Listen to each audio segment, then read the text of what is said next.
어떤 중요한 일이 일어나기 전에는 반드시 징조와 전조가 있게 마련입니다. 산모가 아이를 낳을 때도 진통이 따르죠. 아이가 산모에게 내가 이제 나갈 것 같으니 준비하십시오 라고 신호를 보내주는 겁니다. 뇌혈관 질환이나 심혈관 질환 같은 우리에게 심각한 문제를 일으키는 건강의 문제도 사실은 몸에 먼저 이상 신호를 보냅니다. 우리가 이런 신호에 민감하지 못해서 그렇지 몸은 우리에게 계속해서 신호를 보내지요. 마찬가지입니다. 세상의 종말 같은 엄청난 큰 문제도 하나님께서 반드시 우리에게 징조를 보여주십니다. 물론 그 때와 그 시는 하늘의 천사도 알지 못하고 하늘에 계신 하나님 아버지 한 분만 아십니다. 하지만 우리에게 미루어 짐작할 수 있도록 징조를 보여주십니다. 오늘 마가복음 13장에서는 그 징조들을 말씀해 주고 있습니다. 그런데 이 말씀 보면 정말 우리가 살고 있는 지난 수십 년 동안 그 어떤 시대보다 성경이 말씀하고 있는 종말의 징조들이 많아지고 있고 또 강해지고 있습니다. 5절과 6절을 보십시오. 예수께서 이르시되 너희가 사람의 미혹을 받지 않도록 주의하라. 많은 사람이 내 이름으로 와서 이르되 내가 그라 하여 많은 사람을 미혹하리라. 세상의 종말이 되면은 이단들이 더욱더 기승을 부립니다. 이단들의 특징은 그들이 스스로 그리스도라고 자칭하는 것입니다. 21세기에 들어서도 스스로 자기가 재림예수라고 자칭하면서 혹세에 무민한 이단들이 전 세계 또 우리나라에도 많이 있었고 또 지금도 있습니다. 그러나 오늘 주님께서 하신 말씀처럼 이단이 미혹할 때 미혹받지 말아야 합니다. 이단에게 미혹받지 않기 위해서 우리가 해야 할 일은 여러 가지가 아니라 단 한 가지입니다. 하나님께서 주신 말씀, 진리의 말씀을 굳게 붙잡고 말씀 위에 뿌리를 잘 내리고 믿는 겁니다. 사도행전 1장 11절 너희 가운데 하늘로 올려지신 이 예수는 하늘로 가심을 본 그대로 오시리라. 데살로니가 전서 4장 16절 주의 호령과 천사장의 소리와 하나님의 나팔로 친히 하늘로 쫓아 강림하시리니. 요한복음 1장 7절 볼지어다 구름을 타고 오시리라. 각인의 눈이 그를 보겠고 그를 찌른 자들도 볼 터이요 땅에 있는 모든 족속이 그를 인하여 애곡하리니 그러하리라. 아멘. 그래서 저는 분명히 단언할 수 있습니다. 재림예수라고 자칭했던 지금도 주장하는 그 누구도 재림주는 아닙니다. 그 누구도 하늘에서 구름을 타고 내려오지도 않았고 저와 여러분의 눈이 그 모습을 보지도 않았습니다.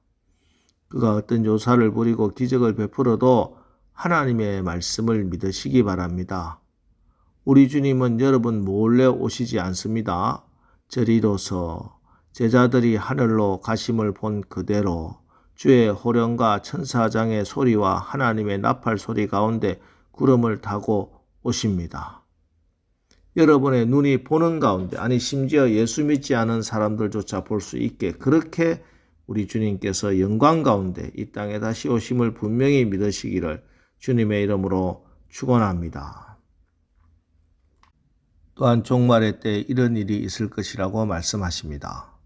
8절 민족이 민족을 나라가 나라를 대적하여 일어나겠고 곳곳에 지진이 있으며 기근이 있으리니 이는 재난의 시작이니라. 이미 세계전쟁도 2번이나 있었습니다. 그리고 지금 이 시간에도 러시아 우크라이나 전쟁을 비롯하여 민족이 민족을 나라가 나라를 대적하여 일어나고 곳곳에 전쟁이 끊이지를 않습니다. 어디가 먼저 불이 붙어서 화약고가 되어서 제3차 세계대전이 일어날지 모르는 불안한 형국이 바로 지금의 이 세상입니다. 그리고 지난 주일 말씀처럼 기후 이상으로 세계 곳곳에 각종 자연재해가 끊이지 않습니다. 그리고 그 발생 빈도가 점점 더 심해지고 있습니다. 이것이 재난의 시작입니다. 그리고 가장 결정적인 징조는 10절 또 복음이 먼저 만국에 전파되어야 할 것이니라는 말씀. 마태복음 24장 14절에서는 이 천국 복음이 모든 민족에게 증언되기 위하여 온 세상에 전파되리니 그제야 끝이 오리라는 말씀입니다. 통계에 의하면 지난 1900년 동안보다 지난 100년 동안, 특별히 최근 20년 동안에 복음이 전파된 종족이 더 많습니다. 미전도 종족 선교의 가장 큰 장애가 문자가 없다는 것인데, 문자를 만들어서 성경을 번역해주는 모든 것이 이제 컴퓨터화되어 있기 때문에 선교가 급속히 이루어지고 있습니다. 그 전에는 몇 분의 선교사가 대를 거쳐 복음을 전했는데, 이제는 한 분의 선교사가 몇 종족씩 선교를 합니다. 웬만한 교회는 교구별로, 선교회별로 미전도 종족 이방 운동을 펼쳐서 복음을 전하고 있습니다. 지금의 속도 정도라면 정말 우리 세대 동안의 모든 족속에게 복음이 전파될 것이라고 예측되고 있습니다. 이처럼 주님이 다시 오실 종말의 시간은 정말 가까웠습니다. 그런데 오히려 지금 우리가 우리의 믿음의 선조들보다 지금 우리가 훨씬 더 종말 신앙이 약해져 있습니다. 교회에서 주님의 재림에 대한 메시지가 점점 사라지고 있습니다. 그래서 우리의 삶이 무력해지고 영적인 힘이 없는 겁니다. 정말 종말을 생각하고 있지 않아요. 그래서 우리 주님이 말씀하시죠. 생각하지 않을 때에 내가 오리라. 자, 이렇게 우리 주님 곧 다시 이 땅에 오시는데 그 이유, 그 목적이 있습니다. 뭡니까? 우리가 날마다 고백하는 신앙의 고백, 사도신경에서 뭐라고 고백합니까? 산자와 죽은 자를 심판하러 오시리라. 예, 심판하러 오십니다. 그렇습니다. 이제 다시 오시는 예수 그리스도는 심판주로서 모든 사람을 각각 심판하시기 위해서 오십니다. 한번 죽는 것은 사람에게 정해진 것이요 그 후에는 심판이 있으리니, 히브리서 9장 27절 말씀입니다. 여러분, 우리의 신앙에서 여러분의 믿음에 앞으로 반드시 있을 심판을 잊지 말아야 합니다. 오늘 마가복음 13장에서 반복적으로 주님이 주시는 말씀이 무엇입니까? 깨어 있으라. 깨어 있으라는 말씀입니다. 비록 한밤중 같은 세상이라도 깨어 있어야 합니다.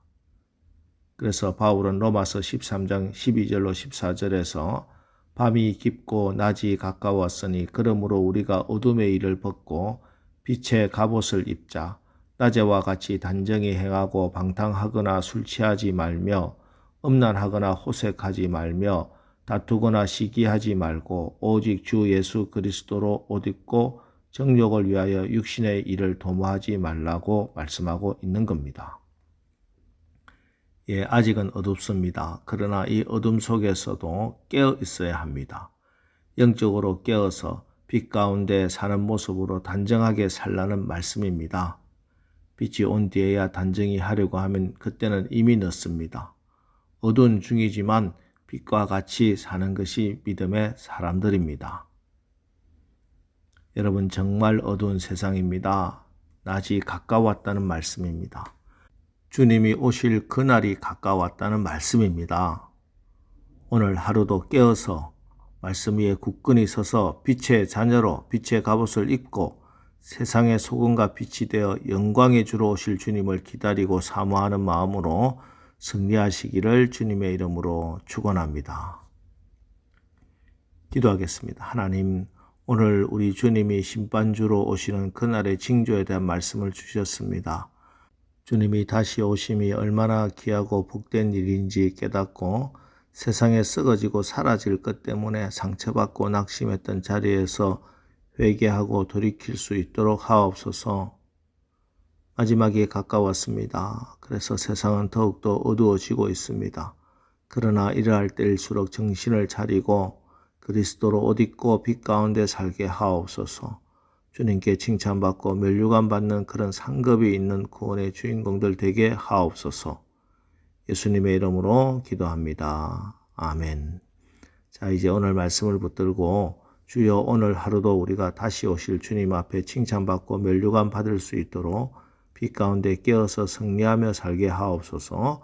우리 합심해서 기도하고 나가겠습니다. 기도하겠습니다.